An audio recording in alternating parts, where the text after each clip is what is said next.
नमस्कार विद्यार्थियों, आज हम पाठ्य पुस्तक पीयूष प्रवाह का एक अध्याय पढ़ेंगे जिसका नाम है सत्य के प्रयोग।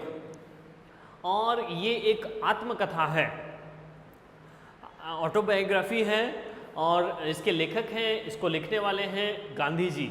ठीक है, मोहनदास करमचंद गांधी। उनकी आत्मकथा के कुछ अंशों को हम यहाँ पढ़ेंगे और उनकी द्वारा दी गई सीख को, शिक्षा को हम समझेंगे। तो पहले बात करते हैं लेखक की। लेखक है गांधी जी और मोहनदास करमचंद गांधी जी का जो जन्म है हम जानते हैं 2 अक्टूबर 1869 को हुआ है। और जो 2 अक्टूबर है वो अंतर्राष्ट्रीय अहिंसा दिवस के रूप में भी मनाया जाता है। और इनका जो निधन है वो 30 जनवरी 1948 को हुआ है। और इन्हें महात्मा की उपाधि मिली है। महात्मा यानी महान आत्मा। किसने कहा? रविंद्रनाथ टैगोर ने इनको महात्मा कहा था। और इनको राष्ट्रपिता की भी उपाधि मिली है, यानी फादर ऑफ द नेशन, पूरे देश का पिता। किसने कहा है? सुभाष चंद्र बोस ने कहा था। ठीक है, तो इनको महात्मा भी कहा जाता है और राष्ट्रपिता भी कहा जाता है। ठीक है, और हम जानते ही हैं कि स्वतंत्रता आंदोलन में इनकी महती भूमिका है, महत्वपूर्ण रोल अदा किया है इन्होंने। ठीक है, पूरे देश को संगठित करने का और ऐसे अभियान चलाने का जिसमें हिंसा का नामो निशान नहीं हो। ठीक है, सांप भी मर जाए और लाठी भी न टूटे, इस प्रकार का इन्होंने काम किया। ठीक है, तो स्वतंत्रता आंदोलन में इनका एक महत्वपूर्ण रोल था। इन्होंने स्वतंत्रता आंदोलन का नेतृत्व इन्होंने किया था। ठीक है, तो बात करते हैं चैप्टर के बारे में। ये चैप्टर क्या है? ये जो चैप्टर है वो काशीनाथ द्विवेदी द्वारा अनुदित है। अनुदित मतलब ट्रांसलेटेड है, हिंदी में ट्रांसलेट किया गया है। हिंदी में किसने किया है? काशीनाथ द्विवेदी ने। ठीक है, इन काशीनाथ द्विवेदी ने जो सत्य के प्रयोग जो आत्मकथा है उसका हिंदी में ट्रांसलेट किया है। और इसके 5 पाठ हम यहाँ पढ़ेंगे, 5 अंश यहाँ हम पढ़ेंगे। और आज इस कक्षा में हम 2 अंशों की बात कर रहे हैं। पहला अंश है सभ्य पोशाक में और दूसरा अंश है बलवान से भिड़ंत। ठीक है, ये 2 अंश के बारे में हम यहाँ बात करना चाहते हैं। तो पहला अंश है सभ्य पोशाक में। यहाँ क्या बताया गया है? इसके माध्यम से विद्यार्थियों को, स्टूडेंट्स को ये शिक्षा दी गई है कि उन्हें छद्म आकर्षणों से परे रहकर विद्या ग्रहण करनी चाहिए। ठीक है, क्योंकि विद्यार्थी का ये उद्देश्य होता है कि वो बाहर के आकर्षणों से मुक्त रहे। ठीक है, वर्तमान समय में जो ये जो दूसरे जो चीज़ें हैं, हमें मित्र दूसरी तरफ आकर्षित करते हैं। ठीक है ना, और ये जो मीडिया है हमें दूसरी ओर आकर्षित करता है। तो हमें उन आकर्षणों में नहीं जाना है। हमारा जो काम है स्वाध्याय करना, सेल्फ स्टडी करना, रिसर्च करना, तो हमें उस पढ़ाई की तरफ ध्यान देना चाहिए। ठीक है ना, और बाहर के आकर्षणों से हमें मुक्त रहना चाहिए, ऐसा कहा गया है। लेखक ने कहा, गांधी जी ने कहा कि मैं भी किसी समय जब इंग्लैंड में गया तब वहाँ पर मैं क्या हो गया, उस दिखावे की ओर आकर्षित हो गया, दिखावे की संस्कृति की ओर मैं आकर्षित हो गया था। किस प्रकार? तो सबसे पहले यहाँ कहा गया है कि अन्नाहार विषयक विचार। लेखक वहाँ पढ़ाई करने के लिए गए थे, पढ़ाई वहाँ कर रहे थे। तो लेखक कहते हैं कि मैं क्या था? शाकाहारी था, प्योर वेजिटेरियन। और उस अन्नाहार के विषय में, शाकाहार के विषय में मैंने बहुत सी पुस्तकें पढ़ी थी, मेरा शौक बन गया था। ठीक है ना, तो अन्नाहार के विषय में मैंने साल्ट की पुस्तक पढ़ी, हार्वर्ड विलियम की आहार नीति पुस्तक मैंने पढ़ी, किंग्सफोर्ड की उत्तम आहार की रीति मैंने समझी, उस पुस्तक को मैंने पढ़ा। तो इस प्रकार से ये कुछ प्रमुख पुस्तकें यहाँ दी गई हैं जिनका अध्ययन लेखक ने किया। और क्रम से धीरे धीरे करके उस अन्नाहार के विषय में, उस शाकाहार के विषय में लेखक का विचार और दृढ़ होता गया। ठीक है, कि मनुष्य को मांसाहारी भोजन नहीं करना चाहिए। ठीक है ना, ऐसा उनका लेखक का या गांधी जी का विचार था। और इन पुस्तकों में क्या दिया गया था, इनमें बताया गया था कि केवल हम अन्नाहार से ही क्या कर सकते हैं, किसी भी बीमारी का इलाज हम कर सकते हैं, कि हमको दवा की आवश्यकता नहीं होगी। दवा लेने के बजाय हमको क्या करना चाहिए, इस प्रकार से भोजन में बदलाव कर देना चाहिए। ठीक है ना, कौन से भोजन में, कौन सी ऋतु में हमको कौन सा भोजन लेना है, ठीक है ना, और कितना लेना है। तो इस प्रकार भोजन में अगर हेर फेर कर दें तो हम क्या कर सकते हैं, किसी भी बीमारी का इलाज भी कर सकते हैं। इसलिए लेखक शाकाहार का समर्थन करते थे या अन्नाहार का समर्थन करते थे। ठीक है, तो इसमें ये लेखक ने कहा। और लेखक के जो मित्र थे वो क्या चाहते थे, वो चाहते थे कि वो वहाँ की संस्कृति को समझे, क्योंकि जहाँ पर हमको रहना है वहाँ के अनुसार हमको ढल जाना चाहिए। तो उनके जो मित्र थे वो क्या थे, वो मांसाहारी थे, नॉनवेज वो खाते थे। तो वो चाहते थे कि गांधी जी भी खाएं। ठीक है, तो वो चाहते थे कि अगर तुम शाकाहारी ही बने रहोगे तो यहाँ तुम्हारा कोई रोल नहीं है, यहाँ तुम विदेश में नहीं रह सकते हो। ठीक है, तो इसलिए तुमको क्या करना चाहिए, मांसाहार का भी सेवन करना चाहिए। इसलिए उनके दोस्तों ने, उनके मित्रों ने क्या किया, उनको ये प्लान बनाया कि इनको भी थोड़ा थोड़ा धीरे धीरे करके इनको नॉन वेजिटेरियन बना दिया जाए। किसको, गांधी जी को। तो इसलिए उनको कहाँ ले जाया गया, हॉवर्ड भोजन गृह ले जाया गया। उनके मित्रों ने उनको इन्विटेशन दिया कि पहले हम भोजन करेंगे कहाँ पर, हार्वर्ड भोजन गृह में, और फिर उसके बाद कोई प्ले देखेंगे, कुछ नाटक देखने जाएंगे। तो लेखक वहाँ गए, हॉवर्ड भोजन गृह में गए और वहाँ पर उनको सूप परोसा गया। तो सूप जब सर्व किया गया तो गांधी जी को हिचकिचाहट हुई कि मैं पूछ लूं कि ये इसमें क्या होगा, ये नॉनवेज तो नहीं है, ठीक है, मैं इसको खा सकता हूँ क्या। तो उसके मित्र ने कहा कि ऐसा पूछना वहाँ सभ्यता नहीं कहलाएगी, एटिकेट नहीं, गलत हो जाएंगे, मैनर्स के खिलाफ है, ये अच्छे मैनर्स नहीं है कि वहाँ पूछना। ठीक है, तो ये हम अच्छे लोग नहीं कहलाएंगे, सभ्य लोग नहीं कहलाएंगे हम वहाँ ऐसा पूछेंगे तो। और गांधी जी ने क्या किया, वो वहाँ से उठकर चले आए। ठीक है ना, उनको डर था कि कहीं इस भोजन में नॉन वेज ना हो। ठीक है, तो उसने उस भोजन को त्याग दिया और वे भूखे ही वहाँ से चले आए। ठीक है ना, तो लेखक के जो मित्र थे, गांधी जी के जो मित्र थे, इस बात पर बड़े उखड़ गए। क्यों उखड़ गए, क्योंकि लेखक के मित्र चाहते थे कि उनको हम गांधी जी को सभ्य बना दें। ठीक है, सभ्य किसके अकॉर्डिंग, वहाँ के अकॉर्डिंग, इंग्लैंड के अकॉर्डिंग सभ्य बना दें। ठीक है ना, तो वहाँ के अकॉर्डिंग हमको क्या करना चाहिए। तो गांधी जी ने भी सोचा कि इनके विचार तो ठीक हैं, ये मुझे क्या करना चाहते हैं, मुझे एक अच्छे लेवल का व्यक्ति बनाना चाहते हैं, मुझे इंग्लैंड की परिभाषा में सभ्य बनाना चाहते हैं, उनका मीनिंग तो अच्छा है। ठीक है, तो गांधी जी ने सोचा कि मैं अब सभ्य बनने का प्रयास करूंगा। कौन सी नज़र में, वहाँ की नज़र में, इंग्लैंड की नज़र में, उनके मित्रों की नज़र में। तो गांधी जी कहते हैं कि मैंने अपनी सामर्थ्य से परे एक छिछला मार्ग अपना लिया। ठीक है, सभ्य होने का मैंने मार्ग पकड़ लिया। ठीक है, और वो मार्ग कैसा था, छिछला मार्ग था, क्या कह सकते हैं, बिल्कुल ही निम्न कोटि का मार्ग वो था, जो मुझे नहीं करना चाहिए था। क्या नहीं करना चाहिए था, समझिए। तो सभ्य बनने का प्रयत्न गांधी जी ने किया। सभ्य कौन सा, जो इंग्लैंड में जो सभ्य कहलाएगा वो सभ्य है। किस प्रकार से सभ्य कहलाएंगे वहाँ पर, तो गांधी जी कहते हैं कि मैंने वहाँ पर उस प्रकार के कपड़े खरीदे, अच्छे महंगे कपड़े, आर्मी स्टोर से, नेवी स्टोर से जो महंगे कपड़े मिलते थे वो मैंने सिलवाए। ठीक है। और मैंने सोने की चैन, वो कपड़ों में सोने की चैन मैंने लटकाई वहाँ पर। और मैंने वहाँ पर सभ्य कहलाने के लिए जो क्लब्स वगैरह में डांस किया जाता है वो नृत्य मैंने सीखा। सीखने के लिए मैंने टीचर खोजा, उससे मैंने डांस भी सीखा। और उसके बाद मैंने फ्रेंच भाषा सीखी।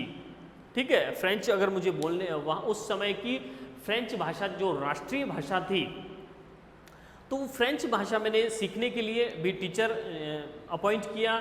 मैंने उनको फीस दी सीखने के लिए। और फिर मैंने वायलिन बजाना सीखा।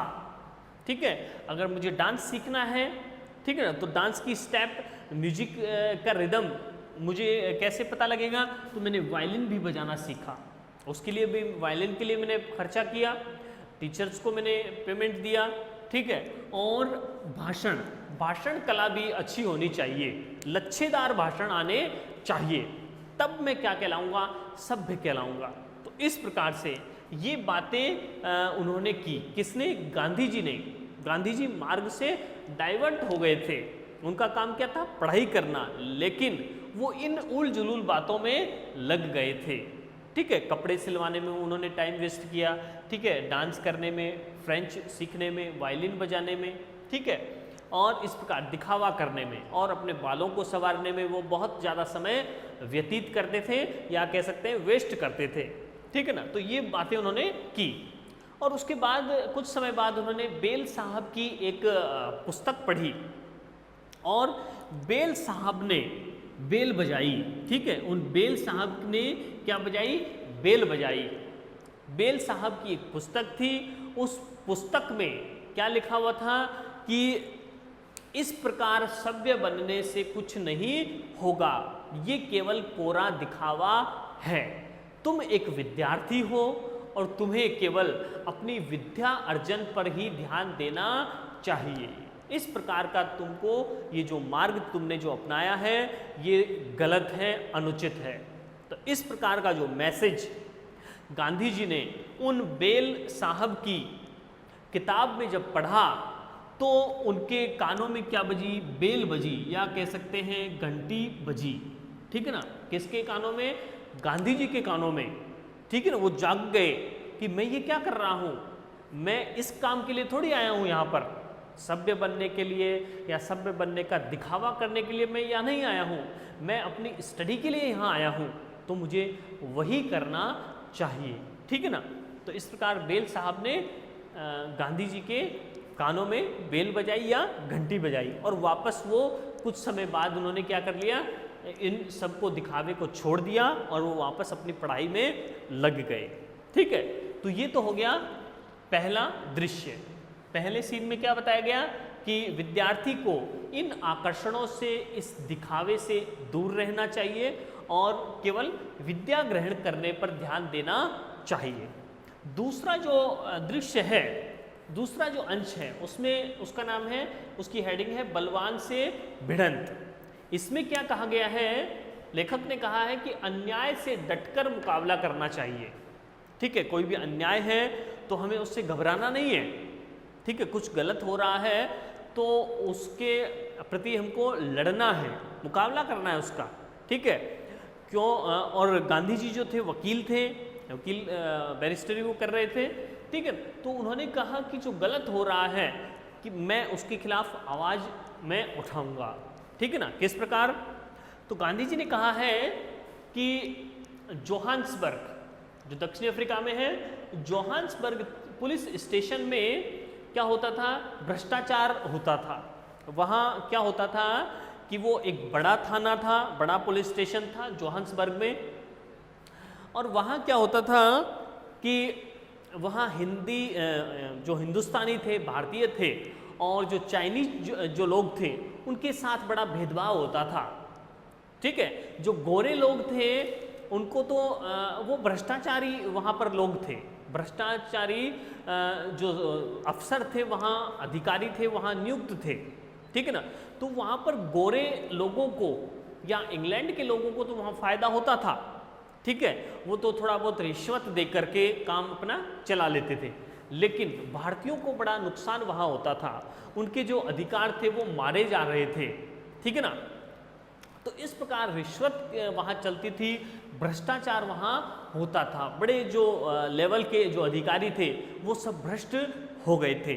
ठीक है, और तो गांधी जी ने कहा कि मैं इस सिस्टम को मैं चेंज करना चाहता था, उसके विरुद्ध मैं लड़ना चाहता था, आवाज़ उठाना चाहता था। तो मैंने क्या किया, उसके बारे में उन जो भी लोग जो भ्रष्ट थे, भ्रष्ट अफसर जो थे, अधिकारी थे, उनके खिलाफ मैंने बहुत सारा आंकड़े इकट्ठे किए, डेटा मैंने इकट्ठा किया, सबूत इकट्ठे किए, गवाह इकट्ठे किए। ठीक है ना। तो और ये जो पुलिस कमिश्नर थे उन्होंने भी मेरा साथ दिया कि हाँ ये होना चाहिए, यहाँ कुछ लोग ऐसे हैं जो गलत काम कर रहे हैं, भ्रष्टाचार कर रहे हैं। तो वहाँ के जो पुलिस कमिश्नर थे उन्होंने गांधी जी का साथ दिया कि हाँ ठीक है ऐसा करो, इनको जो जितने भी भ्रष्ट लोग हैं उन्होंने सिस्टम को गंदा कर दिया है, उनको जेल में डालने के लिए मैं तुम्हारा साथ दूंगा। पुलिस कमिश्नर ने कहा गांधी जी को। ठीक है ना।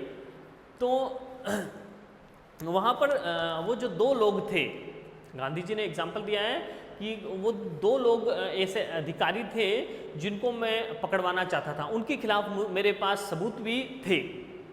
तो गांधी जी ने कहा कि मैंने उनको पकड़ा भी दिया, उनको जेल में डलवा भी दिया, लेकिन वो क्या था कि एक व्यक्ति वहाँ से छूट गया। ठीक है ना, वो जेल से बरी हो गया क्योंकि वहाँ पर ऊपर से नीचे तक सब लोग मिले हुए थे। ठीक है ना, और वो सब भ्रष्ट थे। ठीक है ना। तो उस एक व्यक्ति को, एक अफसर को वहाँ से छोड़ दिया गया। ठीक है ना, और कुछ समय बाद दूसरे को भी छोड़ दिया गया। तो इस प्रकार गांधी जी ने कहा कि इस प्रकार बुद्धि का उपयोग अपराध को छिपाने में होता देखकर बुद्धि अप्रिय लगने लगी। मुझे मेरी जो बुद्धि थी वो बेकार लगने लगी कि इस प्रकार ये जो लोग हैं, यहाँ के जो वकील हैं, यहाँ की जो पुलिस है, वो क्या कर रही है, अपराधी को बचा रही है, अपराधी को छिपा रही है, अपराध को छिपा रही है। ठीक है। तो इस प्रकार गांधी जी कहते हैं कि जो लोग, सारे जो लोग हैं, सारा जो सिस्टम है वो अपराध को छिपाने में लगा हुआ है, क्योंकि वो गोरे लोग हैं, इंग्लैंड के लोग हैं, ब्रिटेन के लोग हैं, उनको बचाया जा रहा है, चाहे वो किसी भी अपराध में लिप्त हो, संलग्न हो, फिर भी बचाया जा रहा है उनको। तो गांधी जी कह रहे हैं कि इस प्रकार बुद्धि का जो उपयोग है वो अपराध को बचाने में, अपराध को छिपाने में हो रहा था, इसलिए मुझे अपनी बुद्धि बेकार लगने लगी और मुझे अपने प्रोफेशन से, अपने पेशे से, उनका पेशा कौन सा था, वकालत करने का, और उस वकालत से भी उनको घिन आने लगी कि मैं क्या कर रहा हूँ, मेरे साथ ऐसे भी कुछ लोग हैं जो गलत का साथ दे रहे हैं। और उन दोनों व्यक्तियों को वापस से छुड़वा दिया गया है, उनको बरी कर दिया गया है, बाइज्जत बरी कर दिया गया है। लेकिन गांधी जी ने कहा है कि मैं वापस मेहनत करता रहा, उनके खिलाफ सबूत इकट्ठा करता रहा, और गांधी जी के निरंतर प्रयासों से गांधी जी ने कहा है कि मैंने उन दोनों अफसरों को जेल में डलवा दिया, उनके खिलाफ केस करवा दिया और उनको अपराधी घोषित करवा दिया गया। ठीक है ना। तो मेरा काम पूरा हुआ। इस प्रकार से जो गलत कर रहे थे उनके खिलाफ मैंने अपना कार्य जो था वो निरंतर किया। और लेकिन गांधी जी ने कहा ये तो ठीक है, लेकिन उसके बाद में वो बेचारे जो थे उनके पास कोई नौकरी नहीं थी, वो बेरोजगार हो गए थे, उनको नौकरी से निकाल दिया गया था। ठीक है ना। तो गांधी जी ने कहा कि वो जब मेरे पास आए तो मैंने उनको आर्थिक सहयोग भी दिया, उनको मैंने नौकरी दिलवाने में प्रयास भी किया। तो क्यों किया? क्योंकि वो व्यक्ति गलत थे। ठीक है ना। और गलत की उनको सज़ा भी मिल चुकी है, वो ठीक है ना, उन्होंने सज़ा वो काट चुके हैं, तो अब वो गलत नहीं है। ठीक है। क्यों गलत नहीं है? अब मैं उनका साथ दे सकता हूँ। ठीक है। किस प्रकार दे सकता हूँ कि गांधी जी ने कहा है कि व्यवस्था या पद्धति से लड़ना उचित है। ठीक है। किसी व्यवस्था के प्रति हमको लड़ना चाहिए, सिस्टम से हमको लड़ना चाहिए कि सिस्टम बेकार हो गया है। यहाँ जो लोग हैं रिश्वत ले रहे हैं तो पूरा ये सिस्टम बेकार हो गया है। कोई तो हमें सिस्टम को चेंज करने के लिए या व्यवस्था को चेंज करने के लिए हमको लड़ना चाहिए, प्रयासरत होना चाहिए। लेकिन यदि हम उस व्यवस्थापक से लड़ रहे हैं, अगर किसी व्यक्ति से पर्सनली दुश्मनी रख रहे हैं, मान लीजिए वो दो व्यक्ति हैं और वो दो व्यक्ति से गांधी जी पर्सनली दुश्मनी रखें, ठीक ना, तो वो ठीक नहीं है। क्यों ठीक नहीं है? क्योंकि हमें सिस्टम से लड़ना है। सिस्टम हो सकता है बेकार, व्यक्ति कोई बेकार नहीं होता है, ऐसा गांधी जी ने कहा है। क्यों कहा है? कि जो जितने भी इंसान हैं, जितने भी मनुष्य हैं, वो मनुष्य एक कूंची से बनाए गए हैं, या कह सकते हैं उनको बनाने वाला जो है वो एक ही ब्रह्मा है। सब इस ब्रह्मा जी की संतान है, सब एक ईश्वर की, सब परमात्मा की संतान है। तो ये जो ब्रह्मा है, ये जो ईश्वर है, एक ही है, ठीक है। तो इससे आधे गलत व्यक्ति, आधे सही व्यक्ति कैसे उत्पन्न हो सकते हैं? सबको बनाने वाले तो यही हैं। तो वो जो उत्पन्न हुए हैं, आधे बुरे लोग, आधे अच्छे लोग कैसे हो सकते हैं? सभी तो अच्छे हैं। इनको देखने का दृष्टिकोण हो सकता है हमारा अलग अलग हो, कि हम देख रहे हैं कि ये बुरा है, ये अच्छा है। नहीं, सभी अच्छे हैं, ठीक है ना। क्यों अच्छे हैं? क्योंकि वो एक ही ब्रह्मा की संतान है, इसलिए, ठीक है। तो हमें क्या करना चाहिए? उस व्यवस्था से लड़ना चाहिए, सिस्टम से लड़ना चाहिए, प्रणाली से लड़ना चाहिए, ठीक है ना। उसको चेंज करने का प्रयास करना चाहिए। हमें किसी व्यक्ति से व्यक्तिगत रूप से कोई दुश्मनी नहीं रखनी चाहिए, क्योंकि हम अगर उस मनुष्य से दुश्मनी रख रहे हैं तो मनुष्य किसकी संतान है? ईश्वर की संतान है। तो अर्थात हम ईश्वर की जो द्वारा बनाई गई जो कृति है उससे दुश्मनी रख रहे हैं, उसको बुरा कह रहे हैं, अर्थात ईश्वर को बुरा कह रहे हैं। और ईश्वर को बुरा कहने की हमारे अंदर सामर्थ्य नहीं है, ठीक है। तो इस प्रकार इस चैप्टर में क्या कहा गया? दो बातें इस अंश से हमको समझ में आई है। पहली बात यह है कि अन्याय से हमको डटकर मुकाबला करना चाहिए। दूसरी बात है कि पद्धति से, व्यवस्था से हमको क्या करना चाहिए? दुश्मनी रखनी चाहिए, उससे लड़ना चाहिए, उसको सुधारने का प्रयत्न करना चाहिए। लेकिन वो जो व्यवस्थापक है यानी मनुष्य जो है, उससे हमें व्यक्तिगत रूप से दुश्मनी नहीं रखनी चाहिए, ठीक है। तो इसमें आज हमने दो अंशों के बारे में समझा।